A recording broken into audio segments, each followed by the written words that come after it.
Jadi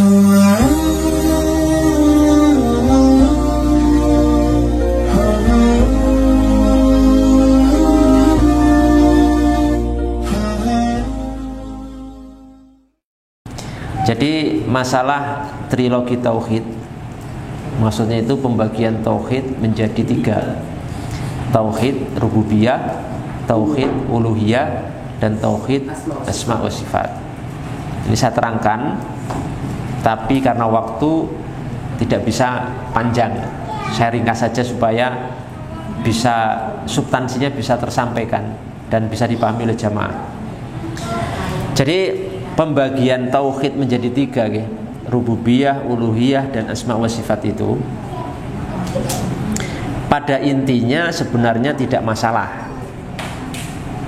Ketika kita menjelaskan tauhid, masalah keesaan Allah itu dengan pembagian 3 ini, uluhiyah, rububiyah, uluhiyah, asma wa sifat itu asalnya tidak masalah. Maksud rububiyah itu apa?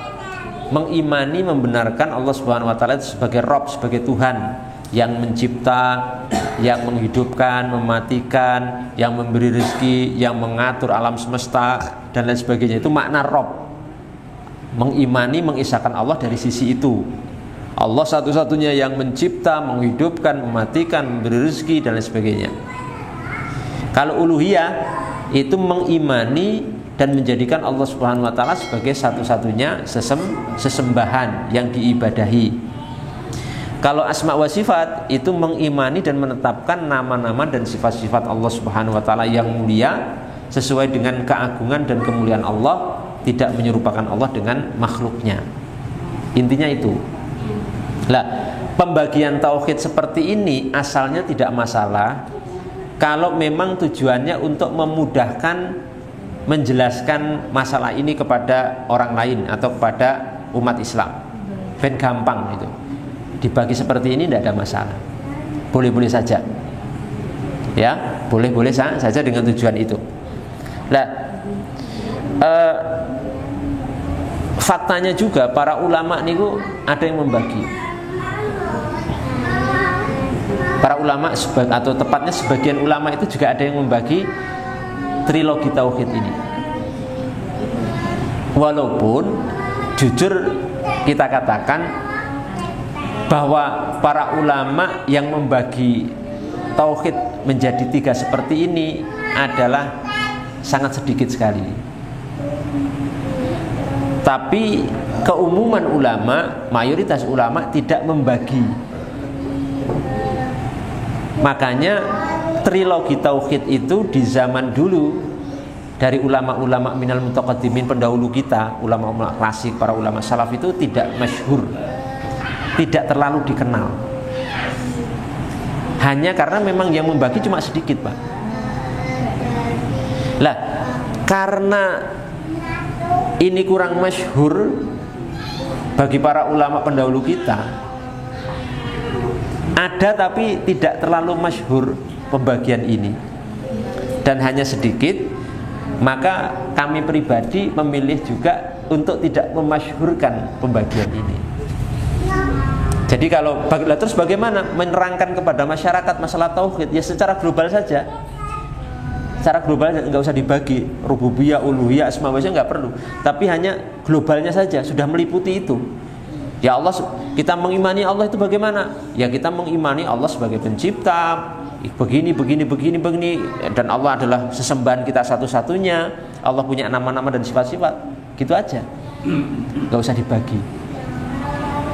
Jadi kita mengikuti jumhur mayoritas ulama qadiman wa hadithan sejak dulu sampai yang sekarang.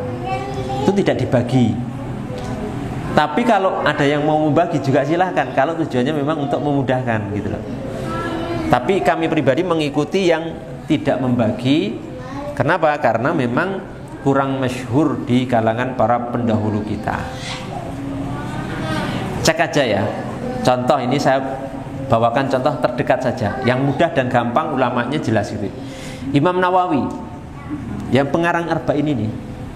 Imam Nawawi rahimahullah ta'ala kan keimamahannya, keulamaannya diakui oleh siapapun. Beliau Di kitab-kitabnya, misalkan Arba'in Nawawiyah, beliau kan punya penjelasan kitab Arba'in, beliau sendiri punya penjelasan syarah kepada kitab Arba'in.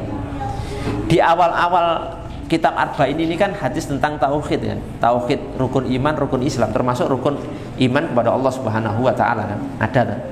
Tapi di penjelasan itu Imam Nawawi tidak membagi tauhid menjadi 3. Di syarah Sahih Muslim, awal-awal Sahih Muslim itu ada kitabul iman, termasuk keimanan kepada Allah. Beliau punya syarah kepada Sahih Muslim, penjelasan pada Sahih Muslim juga tidak membagi dengan trilogi tauhid tersebut. Penjelasannya global saja. Ini baru satu ulama ya. Dan bisa dicek ulama-ulama yang lain, hampir-hampir semuanya tidak membagi trilogi tauhid ini. Termasuk kitab Sulam Taufik yang pernah saya sampai sekarang masih saya ajarkan di tempat lain, di Perumnas sana, Perumnas Power itu, Sulam Taufik itu kitabul imannya juga nggak membagi tauhid jadi 3, ya cuma global saja. Jadi itu pilihan saya atau pilihan kami, tidak membagi tauhid menjadi 3, tapi saya jelaskan secara global, 3-tiganya secara global saja. Karena memang masyarakat itu perlu mengimani itu global saja, nggak terlalu didetailkan atau didalam-dalamkan yang akan nanti malah mengkhawatirkan, akan membingungkan dan menyebabkan salah paham yang berakibat fatal. Paham ya? Sampai di sini dulu. Nah, kemudian poin kedua yang perlu diketahui bahwa tauhidur rububiyah dan uluhiyah niku memiliki talazum, Pak. Talazum itu berkaitan erat, saling berkonsekuensi. Jadi nggak bisa dipisah-pisahkan itu. Rububiyah dengan uluhiyah. Keimanan kepada Allah sebagai Tuhan dengan makna yang sudah saya sebutkan tadi, mencipta, memberi rezeki, menghidupkan, mematikan, dan mengimani tentang ketuhanan Allah sebagai ilah sesembahan. Itu dua hal ini tidak bisa dipisahkan. Kalau ini rusak, ini pasti rusak. Kalau ini benar, ini harus benar, gitu loh. Jadi nggak bisa rububiyahnya benar, uluhiyahnya rusak, itu nggak mungkin. Paham ya? Atau rububiyahnya salah, uluhiyahnya benar, itu nggak mungkin. Harus benar. Harus, karena ini talazum, Pak, talazum. Berkaitan. Jadi tidak ada istilahnya ten. Maaf ya. Ada istilah orang-orang musyrikin di zaman Nabi itu bertauhid dalam hal rububiyah. Bertauhid dalam hal rububiyah tapi musyrik dalam hal uluhiyah. Ini tidak benar, keliru. Karena bagaimana kemudian musyrikin bisa bertauhid dari sisi ini tapi dari sisi yang uluhiyahnya tidak bertauhid? Ya kalau tidak bertauhid ya memang tidak bertauhid gitu saja. Jadi nggak ada seolah-olah separuh bertauhid, separuh tidak. Dari sisi ini bertauhid, dari sisi itu tidak bertauhid, gitu loh. Walaupun mungkin yang menyatakan ini juga pada akhirnya menghakimi orang yang mengakui tauhid rububiyah itu tidak kemudian dijadikan orang bertauhid. Memang begitu. Tapi kan statement pernyataan orang musyrikin itu mengakui rububiyah Allah itu, meyakini dan mengimani bertauhid dalam rububiyah itu keliru. Jadi tidak bisa seperti itu. Orang itu kalau bertauhid ya bertauhid, kalau tidak ya tidak bisa dalam hal rububiyah bertauhid, dalam uluhiyah rusak, syirik gitu loh. Seperti misalkan dalam firman Allah Subhanahu wa taala ya disebutkan bahwa rububiyah dan uluhiyah Allah Subhanahu wa taala itu saling berkaitan erat. Allah taala berfirman, Rabbus samawati wal ardi wa ma bainahuma fa'budhu wastabir li ibadatihi. Dialah Allah, Rabbati wal ard wa ma bainahuma. Rabb, Tuhan langit-langit dan bumi dan apa yang ada di antara keduanya. Berarti ini tauhid apa? Rububiyah kan? Rububiyah. Kemudian diikuti Pak, fa'budhu, maka sembahlah Allah. Berarti apa? Uluhiyah. Dalam satu ayat dijadikan satu. Berarti ini memang satu kesatuan yang utuh, Pak. Satu kesatuan yang utuh. Tidak bisa dipisahkan sama sekali. Paham ya? Jadi hindari menggunakan redaksi orang musyrikin itu bertauhid dalam hal rububiyah. Bahaya itu. Nggak bisa seperti itu. Karena seolah-olah orang musyrikin itu punya tauhid walaupun tidak sempurna gitu loh. Seakan-akan bertauhid tapi belum sempurna. Jadi tidak bisa dikatakan bertauhid. Ya sama saja juga akhirnya kan. Ini. Kemudian klaim bahwa orang-orang musyrikin zaman Nabi itu katanya bertauhid rububiyah, cuma uluhiyahnya rusak, menyembah patung-patung toh. Walaupun mereka katanya mengakui rububiyah Allah, Allah itu sebagai pencipta, Allah itu memberi rezeki, menghidupkan, mematikan. Itu berdasarkan ayat wala in sa'altahum man khalaqahum la yaqulunallah. Orang-orang musyrikin itu kalau mereka ditanya siapa yang menciptakan mereka, mereka menyatakan Allah. Loh, berarti orang musyrikin kan mengakui apa? Rububiyah Allah, Allah sebagai pencipta gitu. Ya ini keliru penamaan seperti ini. Karena ngeten, ayat ini dan yang semisalnya ketika orang-orang musyrikin ditanya tentang siapa yang menciptakan mereka, siapa yang menciptakan langit dan bumi, mereka menyatakan Allah. Itu pada hakikatnya mereka tidak meyakini sepenuhnya secara hakiki Allah itu sebagai Rabb mereka. Hanya jawaban terdesak yang nggak bisa ngeles karena adanya fakta-fakta dan bukti-bukti yang tidak bisa dibantah waktu itu. Fakta semesta ini, fakta ini itu dan lain sebagainya yang tidak mungkin patung-patung itu yang mengadakan. Karena patung kan buatan manusia, gitu. Gak mungkin yang menciptakan langit. Jadi mereka itu hanya terpojok saja, tapi tidak mengimani sepenuhnya kepada rububiyah Allah Subhanahu wa taala.